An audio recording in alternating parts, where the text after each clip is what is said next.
지난해 3월 마진콜 사태로 국제 금융시장을 뒤흔들었던 한국계 미국인 투자자 빌 황의 형사재판이 오늘 시작돼 월가가 비상한 관심을 보이고 있습니다. 한국계 미국인 우일현 작가의 책이 미국 최대 권위의 퓰리처상을 받았습니다. 도서 부문에서는 한인 최초로 수상했습니다. 뉴욕시가 오늘 어퍼맨해튼 지역의 주차 미터기를 신식 디지털로 교체하는 작업을 마쳤습니다. 시는 내년 말까지 5개 보로 전역으로 확대할 방침입니다. 도널드 트럼프 전 대통령의 기밀문서 유출 사건 재판 일정이 무기한 연기됐습니다. 이에 따라 판결은 오는 11월 대선이 끝난 후에나 나올 전망입니다. 올해 개인소득세 환급액은 2,850달러로 지난해보다 3.5% 늘어났습니다. 뉴욕시 교사노조가 학생들의 학습 효율을 높이기 위해 학급별 학생 수를 축소 및 제한할 것을 촉구하고 나섰습니다. 펜실베니아주의 한 12세 소녀가 자신의 아버지와 계모에게 몇 달간 학대를 당한 뒤 결국 숨지는 비극적인 사건이 발생했습니다. 오늘 맨해튼의 한 화장품 매장이 100만 달러치 상당의 훔친 물건들을 판매한 혐의로 폐쇄됐습니다.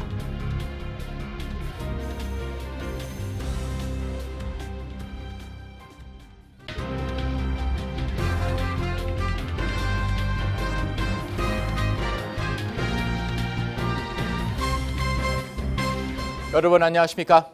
KBTV 뉴스 9 이창원입니다. 지난해 3월 머진콜 사태로 국제 금융시장을 뒤흔들었던 한국계 미국인 투자자 빌 황의 형사 재판이 오늘 시작됐습니다. 당시 국제 금융회사들이 입은 손해는 100억 달러를 넘습니다. 이번 재판을 두고 월가가 비상한 관심을 보이는 가운데 검찰 측이 황 씨의 혐의를 입증하는 게 쉽지 않을 것이라는 관측도 제기됐습니다. 오늘의 첫 번째 소식 전장 기자가 전해드립니다. 뉴욕 남부연방법원은 배심원 선정 작업을 시작으로 황 씨의 사기 혐의 사건 재판 일정에 들어간다고 로이터 통신 등 언론이 보도했습니다.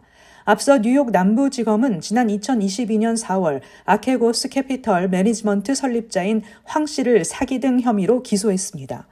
검찰은 황 씨가 금융회사들을 속여 거액을 차입한 뒤 이를 자신들이 보유 중인 주식에 대한 파생 상품에 투자함으로써 주가를 조작했다고 보고 있습니다. 반면 황 씨 측은 월가의 일반적인 차입 투자 기법일 뿐 투자 과정에서 어떠한 잘못도 저지르지 않았다며 무죄를 주장해왔습니다. 황 씨의 개인 투자 회사인 아케고스는 앞서 투자 은행들과 파생 상품인 총수 익스와프와 차액 거래 계약을 맺고 보유 자산의 5배가 넘는 500억 달러 상당을 주식에 투자했습니다.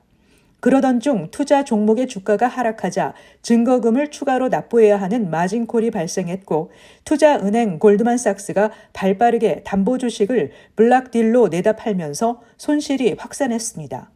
아케고스 마진콜 사태로 투자은행들이 입은 손실은 100억 달러에 달하는 것으로 집계됐습니다. 스위스의 투자은행 크레딧 스위스는 아케고스와의 거래로 맺은 손실 규모가 55억 달러에 달했고 이 충격의 여파로 위기설에 휩싸이다 결국 자국 경쟁사인 UBS에 인수됐습니다. 시장 조작 사건을 변호해온 로버트 프렌치먼 변호사는 일반적으로 시장 조작 행위는 속임수를 써야 하는데 공개 시장에서 이루어진 아케고스의 주식 매입 행위는 기만 행위를 포함하는 것으로 보이지 않는다며 피고인은 그러한 주식 매입 행위가 선의로 이루어진 것이라고 주장할 것이라고 말했습니다. 한편 아케고스의 최고 위험 책임자를 지낸 스콧 베커와 수석 트레이더 윌리엄 토미타는 금융회사를 속인 혐의의 유죄를 인정하고 검찰 수사에 협조해왔다고 로이터는 전했습니다. KBTV 뉴스 전상입니다. 한국계 미국인 우일현 작가의 책이 미국 최대 권위의 퓰리처상을 받았습니다. 한국계 인사가 도서 부문에서 퓰리처상을 수상한 것은 이번이 처음입니다. 우 작가의 책은 자유를 향한 기념비적인 시도라는 평가를 받았습니다. 김은지 기자의 보도입니다. 퓰리처상 선정위원회는 주인 노예 남편 아내를 쓴 한국계 미국인 우일현 작가를 전기 부문 공동수상자로 결정했다고 밝혔습니다. 수상작인 노예주인 남편 아내는 우 작가의 두 번째 책으로 2023년 1월 미국에서 출간돼 뉴욕타임스 선정 올해의 책 10선에 뽑혔고 타임지, NPR, 뉴요커 등에서 2023년 최고의 책으로 선정되기도 했습니다. 이 책은 1848년 노예제도가 있었던 남부 조지아주에서 농장주와 노예로 변장해 북쪽으로 탈출을 감행한 노예 크래프트 부부 이야기를 다룬 논픽션입니다.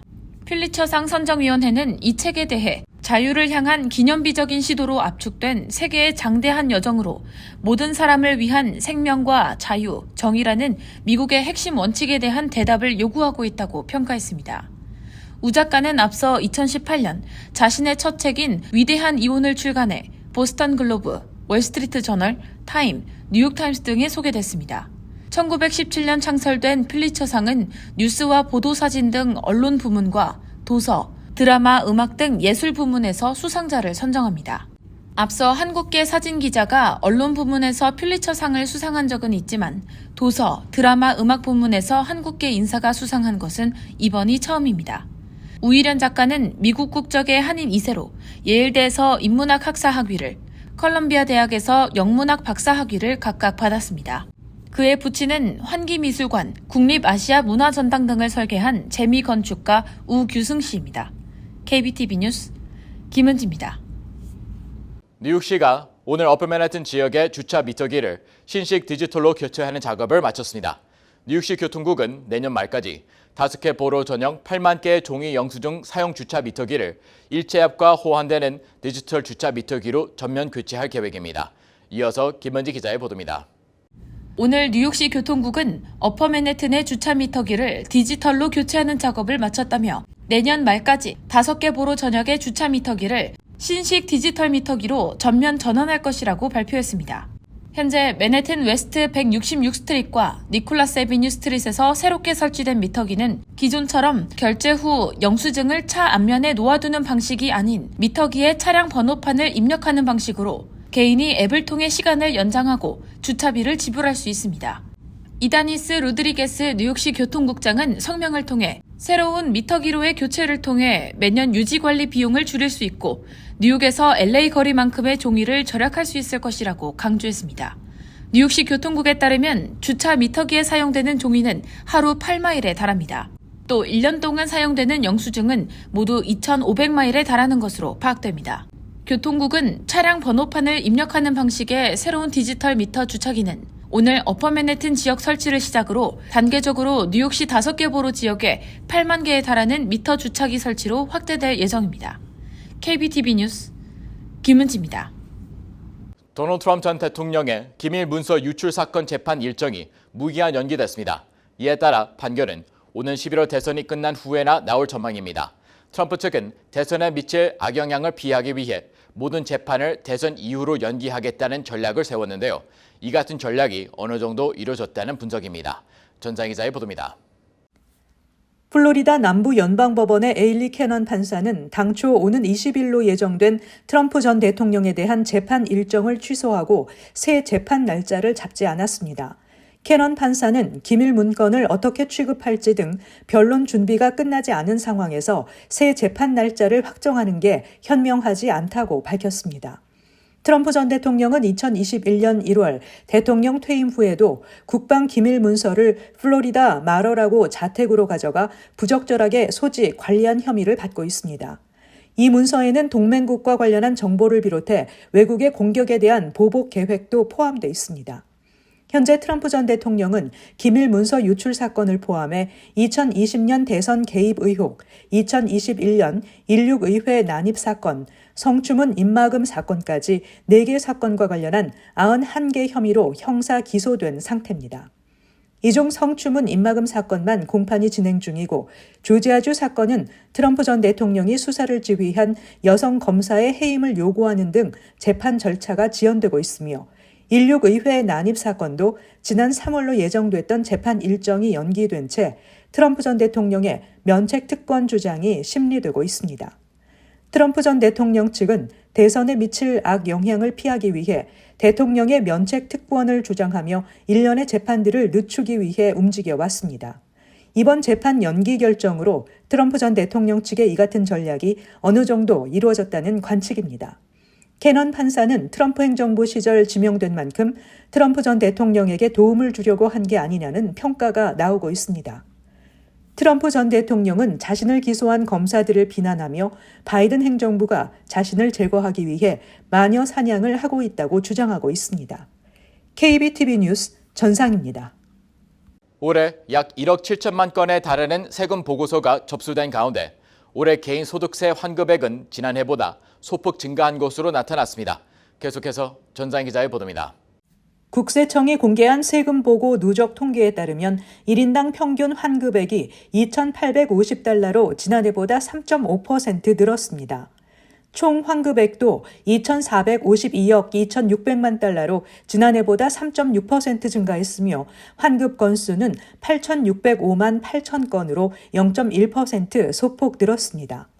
계좌 이체를 통해 환급된 건수는 전체 환급 건수의 93%에 달하는 8,002만 8천 건으로 2.2% 감소했습니다.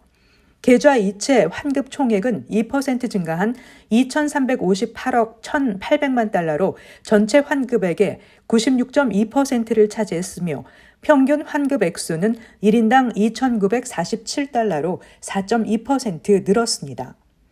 총 접수 건수는 1억 7천만 건에 달하며 지난해보다 1.5% 증가한 가운데 전자 접수도 1억 3,451만 1천 건으로 1.9% 늘어났습니다. 전체 접수건 중 전자 접수가 차지한 비율은 96.7%에 달했습니다. 세금 환급은 납세자가 신고서를 제출하는 시기에 따라 대개 2주에서 3주 이내 연방 세금 환급금을 받을 수 있습니다. IRS에 따르면 대부분의 전자신고 세금 환급금은 10일 이내에 납세자 은행 계좌로 직접 입금됩니다. 그러나 근로소득세 공제, 자녀 세금 공제 및 기타 몇 가지 공제를 받는 납세자는 일반적으로 IRS가 이러한 공제에 대한 적격성을 확인하는 동안 환급이 약 한 달 동안 지연됩니다. KBTV 뉴스 전상입니다.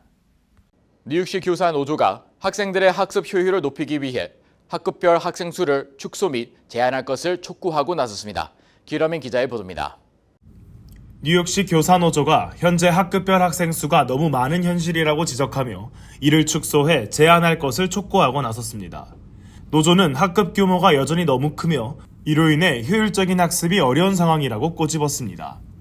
교사노조는 최근 학급 규모 제한 규정이 발표됐음에도 불구하고 여전히 너무 많은 수준이라고 말했습니다.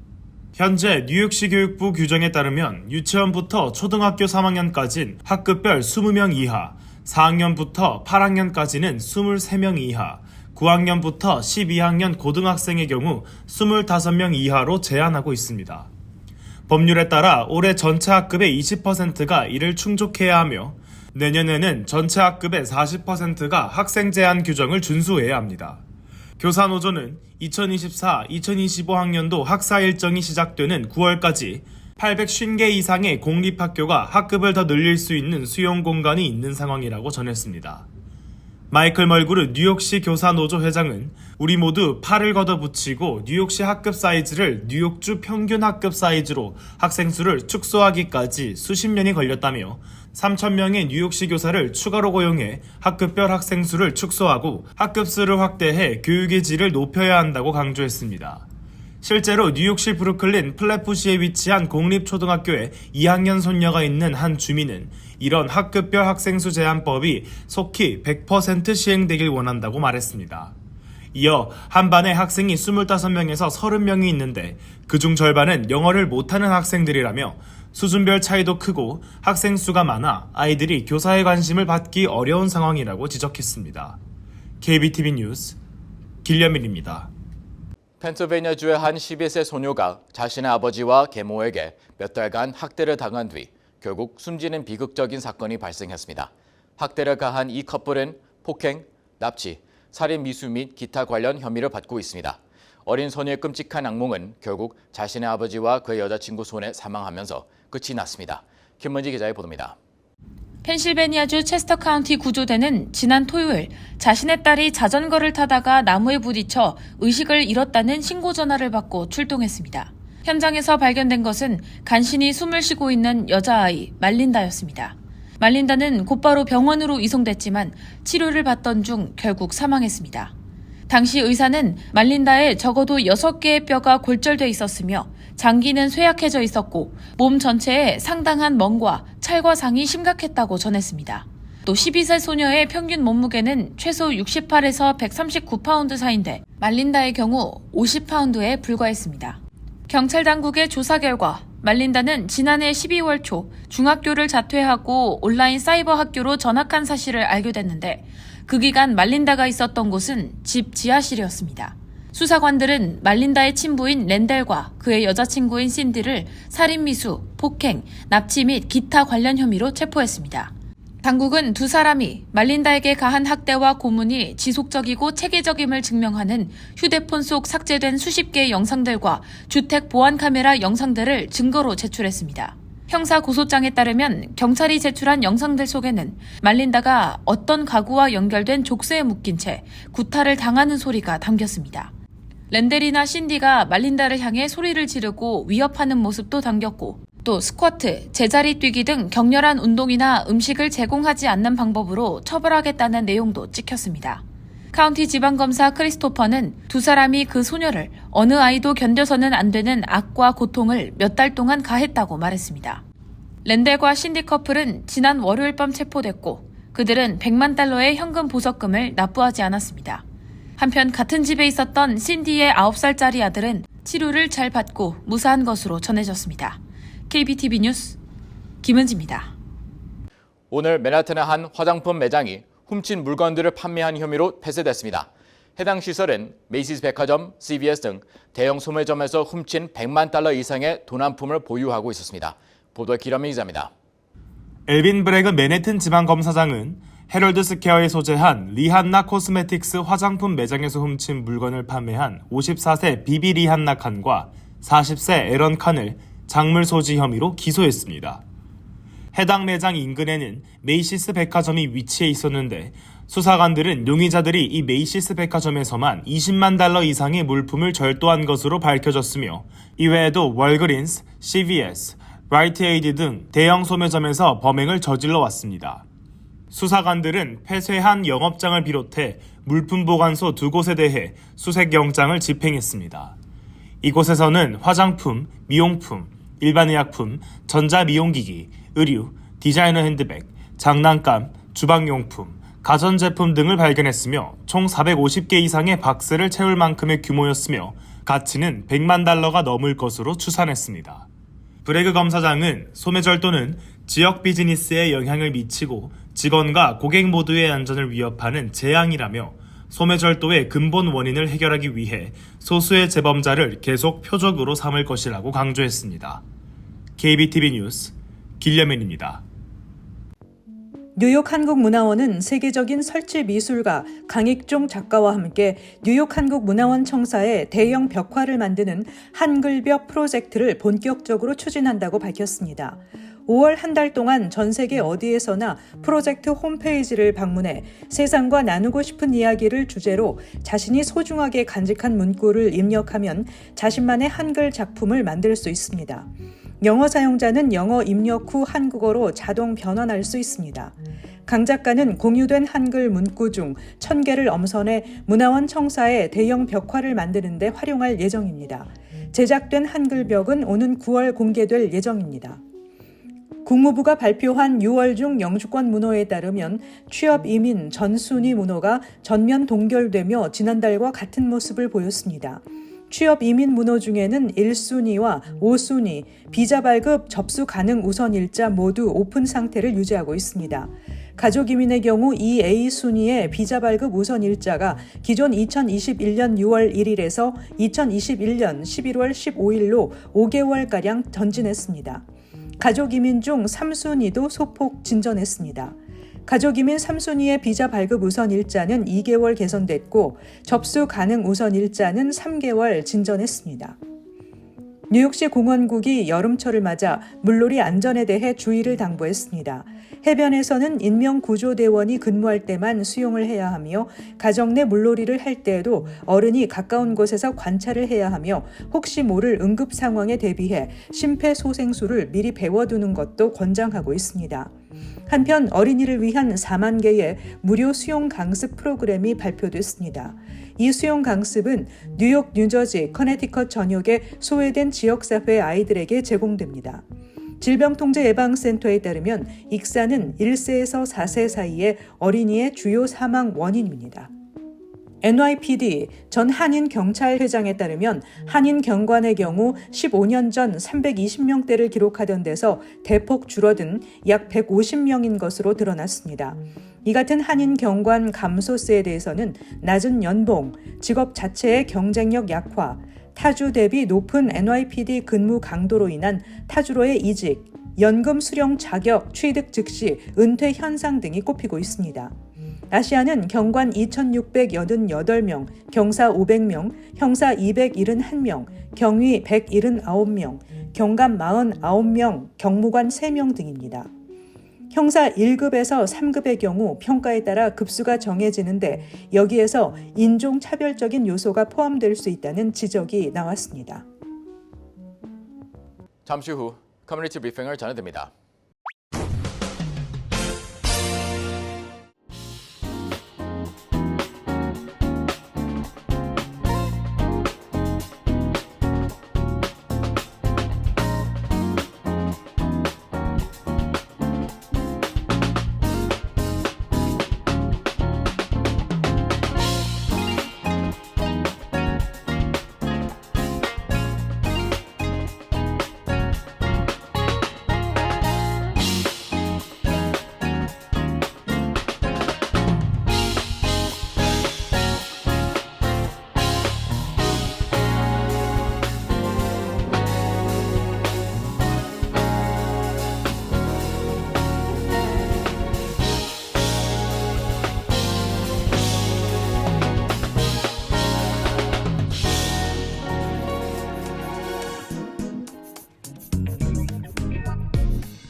이어서 환율과 증시 전해드립니다.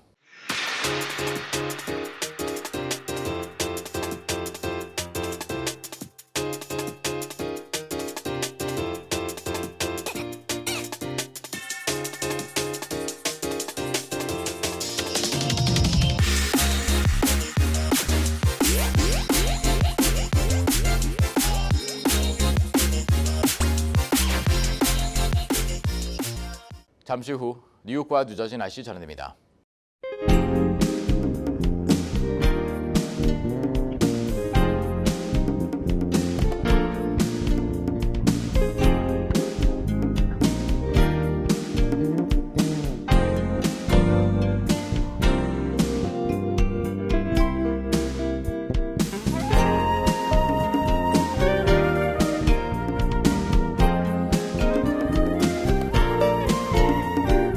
KBTV 뉴스9 마칩니다. 오늘도 시청해주셔서 감사합니다. 편안한 밤 보내시기 바랍니다.